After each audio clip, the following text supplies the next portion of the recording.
All right, everybody, welcome to a little bit of a unique edition of the podcast. I'm Jordan Hill. For those who don't know me, I'm with Opelika-Auburn News. Going with a unique setup with some news today. We're recording on Thursday. Got Travis L. Brown from the Bryan College Station Eagle. Travis, a little bit of sort of parallels between Auburn and Texas A&M news on Thursday. Calzada is leaving Texas A&M. We knew he had already entered the portal. He's coming to Auburn. What was sort of your reaction, Travis, to the news, and even going back to when he was actually playing at A&M? Your thoughts on Zach and sort of what he was able to do this year at Texas A&M? Well, I think the first thing that there's two things that stand out about Zach Calzada when he was at A&M. The first, of course, is he beat Alabama, and there's only a few quarterbacks, as y'all at Auburn are well aware of, that have been able to accomplish that feat over the last decade or so. So that is the biggest standout, of course, that everyone knows. The other thing is he is a tough son of a gun. He hurt his knee early in the season in the Alabama game, and then hurt his shoulder, I believe, in that Auburn game, and then was able to kind of fought through, had off-season surgery that this off-season or towards the end of the season here on this non-throwing shoulder, but battled because he was the only scholarship quarterback on A&M's roster going through the season after Haynes King was injured in the second game of the season at Colorado. That's Zach Calzada stepped up and took his place. So those are the two things that stand out the most. He has a strong arm, but at times he's throwing fastballs no matter what the kind of throw is. So a lot of times screen passes might have gotten out of some wide receivers' hands, some running backs' hands, passes to the flats because he was burning him in there. And even some of his receivers in the press conferences kind of said like, "Hey, he's doing a great job. We really love what he's doing. His toughness." Maybe if he could not throw it so hard at times, that would be a nice thing. He absolutely showed his ceiling in that Alabama win. He never really got back to that point through the season because I know probably the A&M's next biggest win after that was that win over Auburn, where there wasn't an offensive touchdown and the offense kind of sputtered a little bit. Had two big interceptions against Ole Miss in that loss, and I think A&M fans. Gave him a more of a tough time than he probably deserved, getting thrown into the position that he was thrown into and playing through most of the season hurt. So I think he has some upside. I think that whoever got him got a quarterback who has a ton of experience in some tough situations. It'll be interesting to see how a new set of coaches maybe can develop him a little bit more and see what he turns into in the next few years, because he is a starting caliber quarterback with some upside, just needs to have a little bit of growth. Yeah, I think you hit on a few points that were really interesting to me too. Number one, the toughness. I mean, I think about watching that Alabama game just on TV and taking some of seeing him take some of the shots he took, and then the Auburn game that you mentioned. I remember one of the hits he took, he went out, and I just remember thinking, well, I mean, I guess they're playing this walk on. I mean, and then it really wasn't that much later, maybe 5 minutes or so, he's back in. Now, honestly, he might have only missed a couple of plays. I'd have to go back and look. He didn't actually miss a play because really? I was on the sidelines at that point because I believe it was pretty late in the game, and he took the shot, went into the tent, and Blake Boast, the walk-on backup, was warming up on the sidelines. And so I had tweeted, hey, Blake Boast is warming up. He should come in. And before that tweet could even sent, he was running out of the tent and going back on the field to the Calzada chants from the student section. So, yeah, he didn't end up missing a play on that at all. Yeah. So the thing to me, Zach was someone that kind of made sense going in. From everything we could tell when Bo Nix left Auburn, there was the thought that they very well would go into the portal, that they would look at adding a quarterback. And, Zach's a guy from Georgia, so, a little bit closer to home. You thought that would be, a guy that would make sense. But from where I stood, you never really could tell who they were leaning toward, who they were trying to talk to. I think the thing that's really interesting to me, and I saw a few Auburn fans, and I think pretty accurately point this out, some of his completion numbers look a lot like Bo Nix. And, a lot of people I already saw pointing out, well, you got a number 10 coming in. You had 10 going out in Bo Nix. Now you got a number 10 coming in with Calzada. I'll be very interested to see what Brian Harson's able to do with Zach. Brian has been looked at as a quarterback whisperer, a guy that knows the position well. And if Zach winds up being the guy, because there's some belief that Auburn's not done with quarterback in the portal, that they could potentially go add another guy. But if it is Zach that winds up really being in the mix, and, he'll have to beat TJ Finley and a few other guys if he's going to start next year, there's going to be a lot of improvements that need to be made. And, you look at Brian Harsin as the head coach. They've got Austin Davis, who's coming in, who was the Seattle Seahawks quarterbacks coach. They're really going to have to fine tune and get him to play more consistently if they want to take that next step. And there's a lot really, I think, on the line for Brian and for this entire Auburn program. I think that people aren't going to forget how 2021 went, 6-7, first losing season in 9 years. Now you're kind of taking a chance on a quarterback that obviously when he was hot, again, like you said, he played really well and battled through injury in that Alabama win. But at the same time, throwing 90 miles an hour at guys when that doesn't need to be the case, that can be an issue. And that could be an issue too with this Auburn team. Their receivers are a really big question. They lost earlier this week. Kobe Hudson, who was their leading receiver last year, was really, to me, as someone who watches the team, the one guy you felt really good about going into 2022. Everything else at receiver was a big question mark.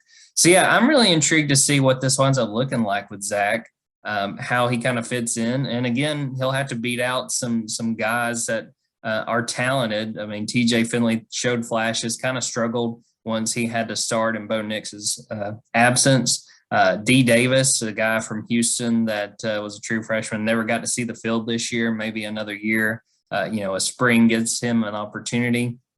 And then Holden Garner, who's or Holden Gerner, I should say, a 4-star. That's going to be a true freshman. They're at least going to let him get in the mix. So to see Zach get in the mix and be added to this is very interesting. And I'll be really intrigued to see how that kind of plays out.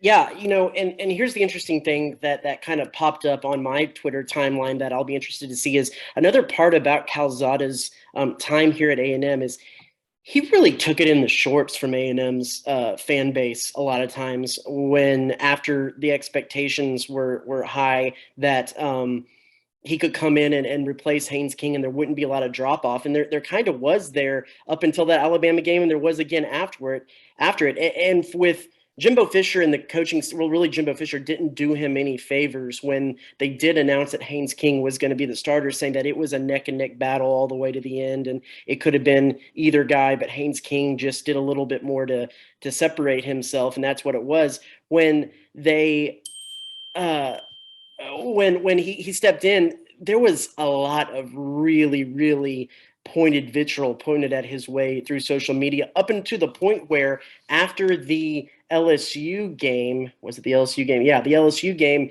he went on, posted a abbreviated insult aimed at the people of the fan base who were criticizing him, asking for well, we won't get into it, but it was an abbreviation and requesting for some people to do some things that aren't so nice, and it was taken down pretty quickly afterwards. And so you go on and I think that there's been some posting of some message board and some Auburn fans already talking about, well, you look around the portal right now and you have Caleb Williams and you have several other different quarterbacks who have a pretty good pedigree. And Zach Calzada is what this coaching staff landed on. And so I'll be interested to see how, if that little bit of backlash and that kind of bad taste in your mouth feeling that was with the A&M fan base towards him is just going to be part of his reputation that carries over to Auburn, and how he necessarily handles that and how the coaching staff maybe will handle that should he either be the guy or have to see playing time because of whatever circumstances.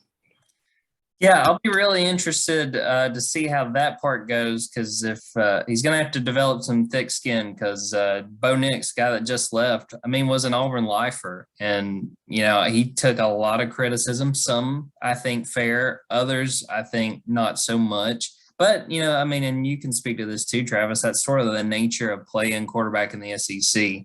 Everybody, wants to pat you on the back and say good job when you beat Alabama. And then when things aren't going so well, they want to see the next guy and they say that you're overrated. And, that's just sort of the nature of it, whether that's fair or not. Yeah, that's something he's going to have to deal with, especially, he's stepping into a situation where if he is the starting guy, you got Alabama in the same state and you got Georgia right next door, your big rival in the East. One of them's going to have another national title under their belt by the time 2022 gets here.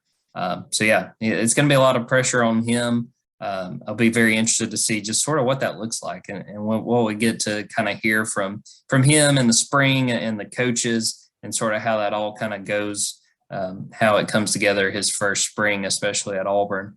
Tell me about just sort of the quarterback situation at A&M with Max Johnson stepping in, just how things are sort of looking and how things, in your perspective, appear to be going into 2022.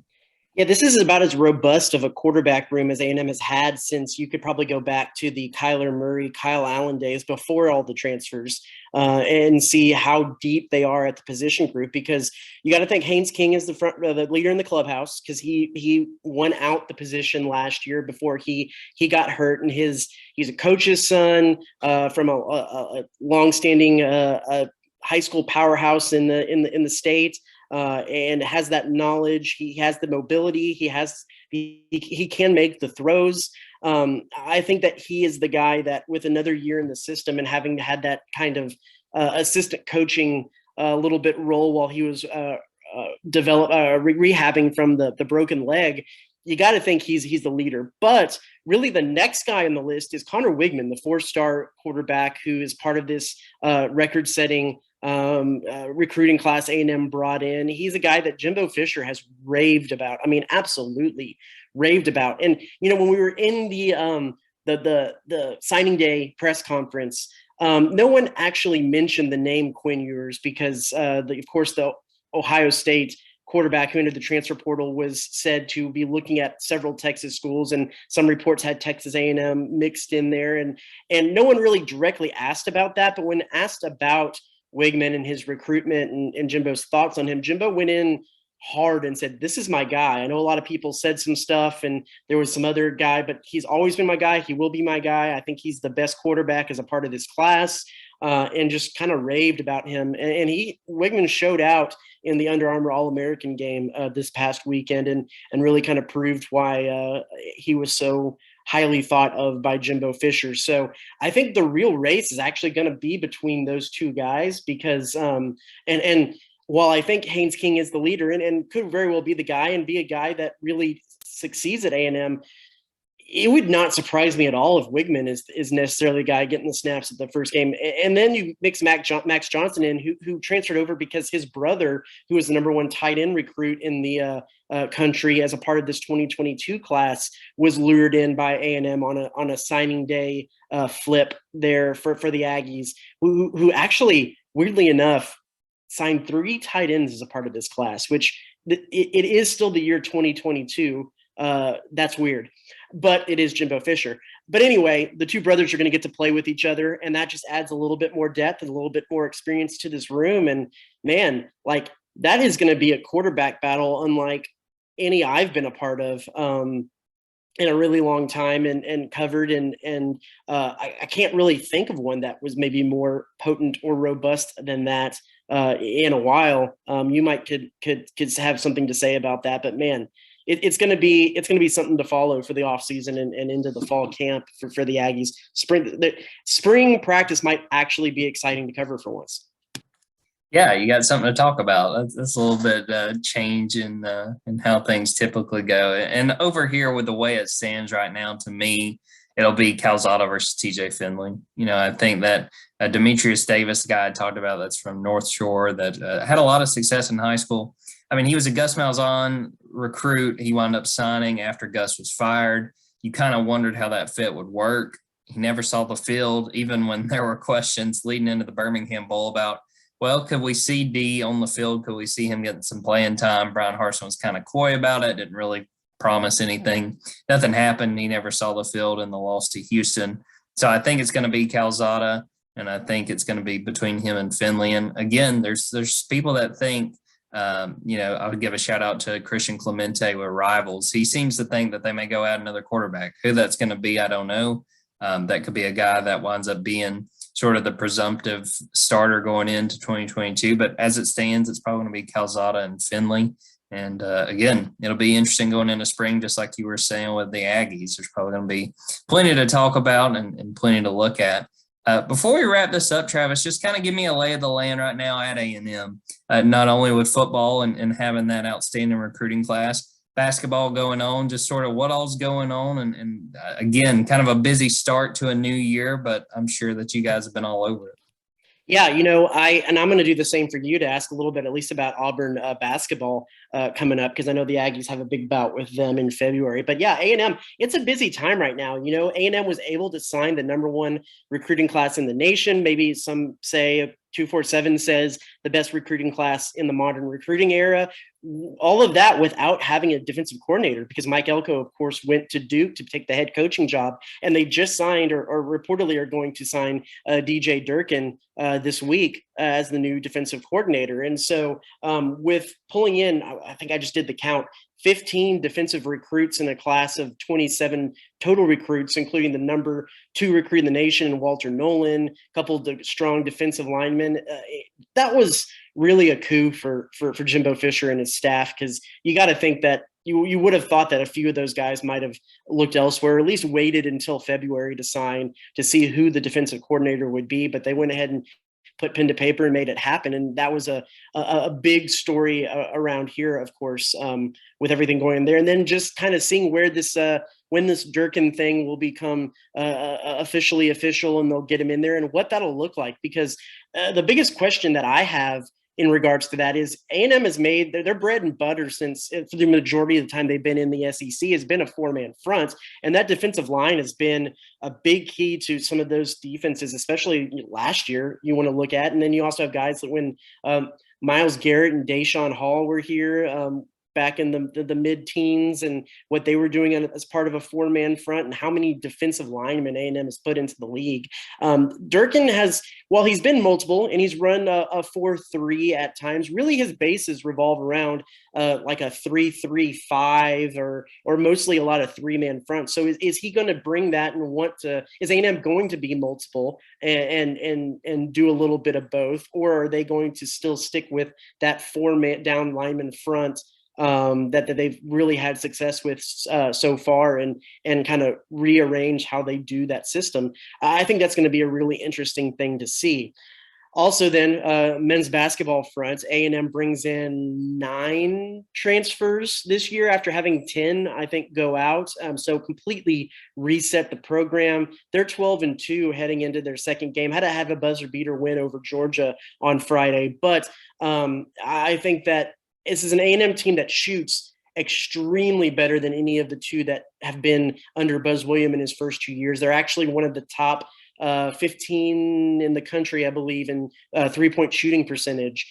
So they can actually shoot the ball, and they're in the top 15 in both turnover percentage defensively and steals. They do a lot of live ball turnovers that turn into transition baskets and can really jump on teams that way. They just have to get over having a lull through the middle part of some of the games. That's exactly what happened to Georgia. They had an 18-point lead and then just kind of took the gas, the pedal off the gas a little bit, and turned the ball over a little bit, had a little bit of trouble in their half-court offense, and gave up some points in the paint to Georgia that allowed them to get back into the game. Georgia took its first lead of the game with 5 seconds left, and they need that big Marcus Williams 3-pointer to put it out. I'm really excited about what this A&M team could bring. I think that probably most people, I kind of posed the question to A&M fans, and I think if they did finish middle of the pack, take an NIT bid, that most people would be happy and would see growth in a program that it's been weird, because you had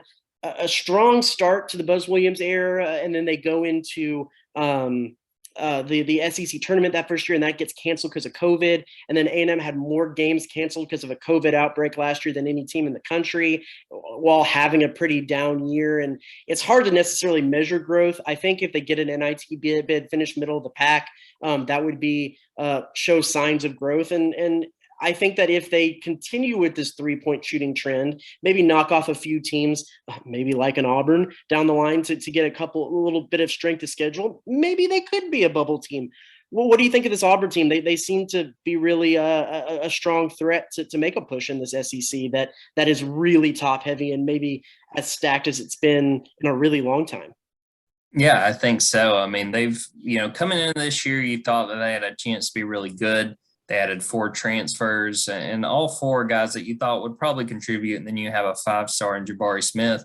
And coming into the year, Bruce Pearl really talked about that he felt like this was a team that was capable of making a Final Four run like they did a few years ago. And they've lived up to it so far. I mean, right now they're on a 10-game winning streak. The only loss they had, I think, was double overtime to UConn. And they've looked to me all the part of an SEC contender, a team that is going to show up most nights and take care of business. They're coming off right now a big win against South Carolina, which they pretty much dominated, and South Carolina got it close with like 6 minutes left. And then Auburn just kind of closed the door on them. I think it wound up being about a 15-point win. They've been really impressive. The thing that has got this team, to me, in a position where they really can talk about making a run in March and being a team people have to worry about, is their depth. I mean, they are so deep. Wendell Green, he comes off the bench as one of the guards, has been outstanding. I think he scored in double figures, something like 5 or 6 games in a row at this point. I think that there's a lot of hype, and justifiably so, for what this team can be and what this team can do. And the thing that will help them is that depth. If they wind up losing a couple guys due to injury, or in prime situations, if COVID winds up being a factor and you have key players missing, I think that they've got the depth to be able to overcome that. And it's been a really fun team to cover. I mean, that's kind of been my biggest thing, just as someone who likes watching basketball. They're just a very fun team to watch. They get a lot of different guys involved every night. Whether it's Wendell Green having a big night, KD Johnson, who's one of the shooting guards, has been all over the floor. Walker Kessler had only the second triple-double in Auburn basketball history last week against LSU. They're a really fun team, and I think that they're going to be a team that hangs around. And as long as they can stay healthy, I think once we get to March, they're going to be a team we're all going to be really looking at as a team that has what it takes to try to go out there and win a championship. Yeah, that matchup will be February 12th over there in Auburn, the only time the two teams face each other. So a lot of basketball to be played until then, but one that we'll keep an eye out on. And I'm sure readers in the Eagle will probably read y'all's write-up as, the lovely Lee Enterprises conglomerate exchange program is at its finest. Absolutely. Looking forward to that. I think it'll be fun. Well, Travis, I think that's all on my end. Anything else about Calzada, about A&M, just A&M sports right now that we haven't hit on that you want to throw in before we wrap this up? Oh man, I think that hit all of it. It's busy. I think the other interesting thing, at least from the A&M front, is you got the revival of the USFL with former head coach Kevin Sumlin getting back into the mix with the Houston team. Another big breaking news today from the A&M front. So we'll be sure to see how that turns out and how that could look for Aggies, and if he can still coach a little bit. So other than that, man, it's the silly season of multiple sports going on, and like 42 days till baseball, something like that. I mean, it's going to be crazy. Jim Schlossnagle era starting here at Texas A&M. So we'll see how are things wrapping up with Auburn, and what's on the front for y'all. Yeah, well, you mentioned USFL. There's rumors, it's not official yet, that Gene Chizik, the former Auburn coach, is going to coach one of the Birmingham teams. So that would be another connection there. Another thing I'd be remiss to not mention, we've got gymnastics coming up, and Suni Lee, who has really been the talk of Auburn for 6 months now, going back to when she won the gold medal. That's going to be a big deal. People are really excited. I had a chance to go to the preview meet, essentially an exhibition in December. and it was packed. And I think that that's what we're going to see once we get into the season. So that's kind of the biggest stuff at this point, is knowing coming up and kind of getting ready for that. And then, like you said, baseball and softball as well will be here before we know it.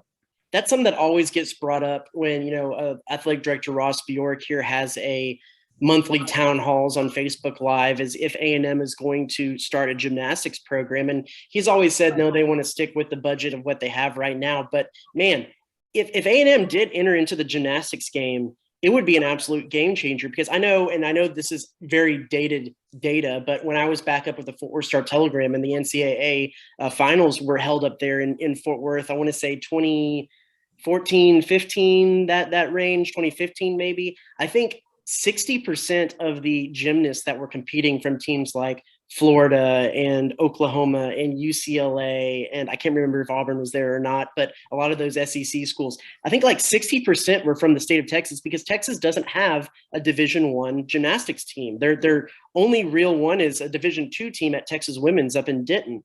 And I've always thought, man, I know it's a pretty sizable initial investment with all of the equipment and things like that, but that could be a program that could be competing for titles really quickly with the recruiting tactic of you get to stay close to home. Who knows, maybe A&M will jump into that gymnastics fray at some point, but I think there's probably a lot of A&M fans who know how big gymnastics is in the SEC, but like, how big is gymnastics in the SEC?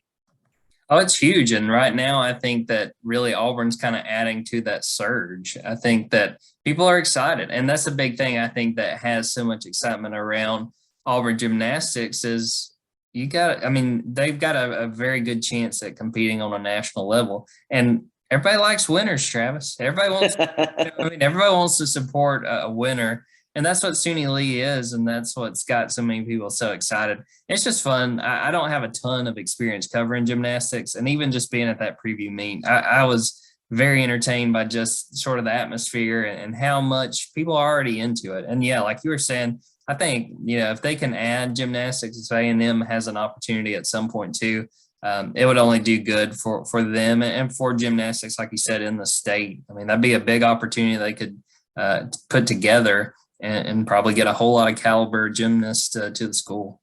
It all comes down to the balance beam, man. That's what I learned. It all comes down to the balance beam. How good would your floor routine be? What song? Ooh. What song would your floor routine be, Jim? Ooh, I mean, if you're at Auburn, like, I know it's not quite like LSU kind of leans into it, but like Eye of the Tiger, I feel like going to school, something like that. Balance beam would be rough. I'd have to really, really work on some of the. I think beam would be my worst. I'm not very good on the balance. What would your go-to event?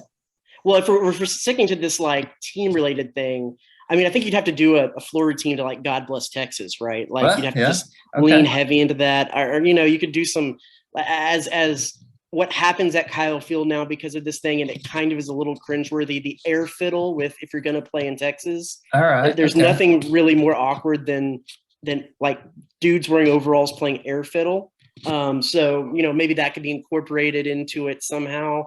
I think that I watch a lot of American Ninja Warrior, so maybe some bars might be in my, I've never actually tried it, but since I watch it, that's good enough, right? So maybe I'll be more of a bars specialist than balance beam, but that's just me. Yeah, I may have to do vault and then just try to do like a cannonball or something. Like it's not going to be very pretty. The landing will not be very pretty, but I have been to a trampoline park, so it's like the same thing, right? Yeah, I think so. Yeah. Okay. I'm going to request if I do it that they have like those bouncy ball, like those little plastic balls, like you're at McDonald's. I can land. Yeah. Media day. They need to have a media day at the gym. Yeah. And have a few, IVs and stretchers and some cold beer. Yes. Well, I think on that note, I think we about covered it. Travis, I really appreciate you taking the time. Let's get out of here and get ready for what's going to be a really busy spring in College Station and in Auburn as well. You got it. Hey, for my listeners, readers, where can they find your stuff?